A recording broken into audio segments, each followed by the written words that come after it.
As each failure happened, it felt like a pile driver was jamming me down into the seat. When is this going to stop? And how much of the aircraft is going to be left?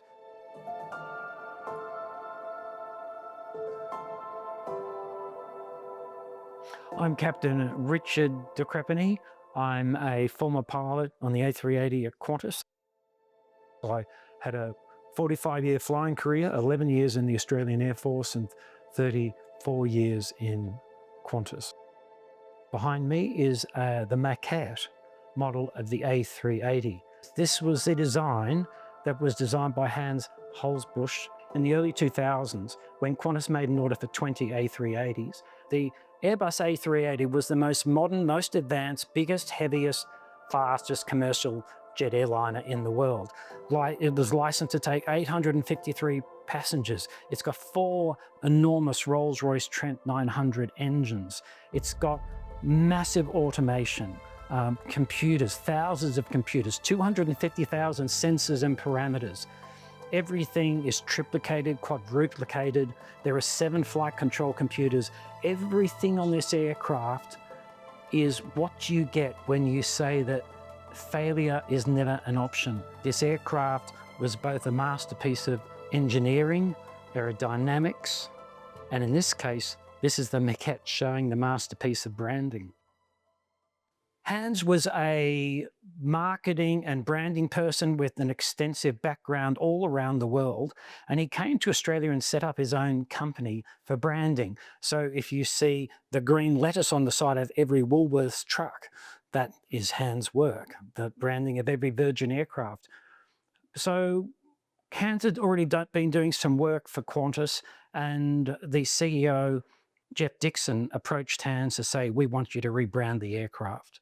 This was the most important transformation of a brand, perhaps in Australia, costing many, many hundreds of millions, perhaps billions of dollars.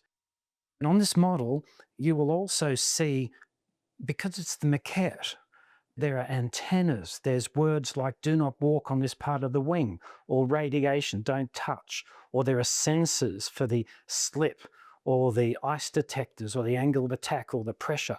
All these sensors, everything, even the line to show where if the main rotor, the main fan blades exit the engine, each engine, there's a line to show that. I mean, the detail in this model with lights, antennas, words, every word that's on the fuselage is here. So this aircraft is the Maquette. This is what both was the design for the rebrand for the entire Qantas empire, but secondly, this would be the design for all the 380s that would reset the standard in international travel. OQA is the first A380, and they named it after Nancy-Bird Walton. She was the first pilot to get a commercial license in Australia. It was tough for women, in those days. People thought, I don't want to get into an aircraft if there's a woman at the controls. She had a hard time. She was tough, and she made her way to become a wonderful pilot that was respected by everyone in the country. So the highest respect you could give someone like Nancy-Bird Walton is to name the first A380 after her. So the 4th November 2010, and I was tasked to fly VH-OQA Nancy-Bird Walton from Singapore to Sydney. And it was to be a normal flight, but 4 minutes after takeoff, passing 7,000 feet, engine number 2, which is the inner engine on the left-hand wing, exploded, and the pieces came out of that engine at least 2.5 times the speed of sound. There were 400 impacts on the aircraft. It sheared 650 wires. It impacted, all engines were damaged. No engine operated normally of all the 4 engines. So there's hydraulics, pneumatics, electrics, air conditioning, all affected. So 400 impacts on the fuselage. There were multiple holes in the wings. There was fuel leaking out in flight, and lots of things went wrong. So we spent 2 hours in the air to try and work out what was wrong, how to fix it, and if we couldn't fix it, how to mitigate the damage, and then how we would plan our arrival back into Singapore. That was 2 hours.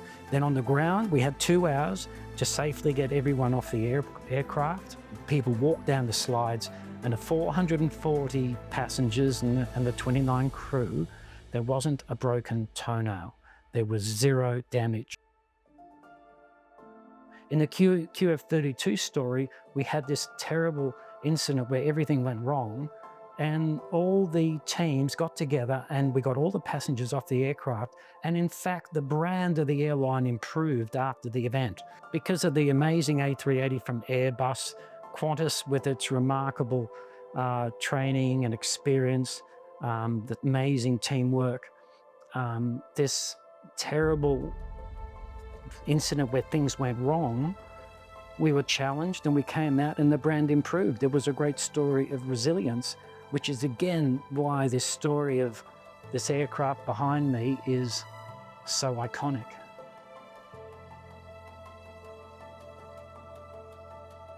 In 2011, Hans had contacted me saying, we don't need that model anymore. In fact, we are going to be branding Virgin's aircraft, so we don't have the space. Would you like to buy it?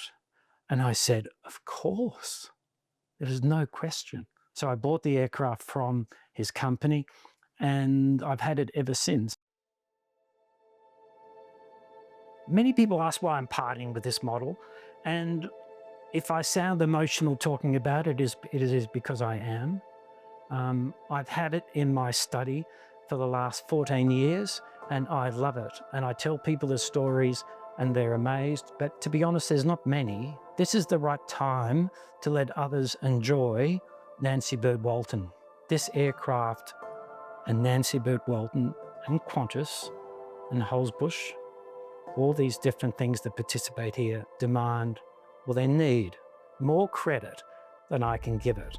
I hope this airplane finds a location where many people can see it, with people who respect it as much as I do, who will protect it and pass on the stories. Life is about stories. Humans live to embrace, to absorb and to pass on stories. This is a story in Australia's aviation history that must continue and be passed on. It is a truly awesome series of stories of which I'm only a little part of it, but I think it needs a bigger audience. And a model like this, the Maquette of the Qantas A380 and the Qantas rebranding, deserves the highest respect and the best home.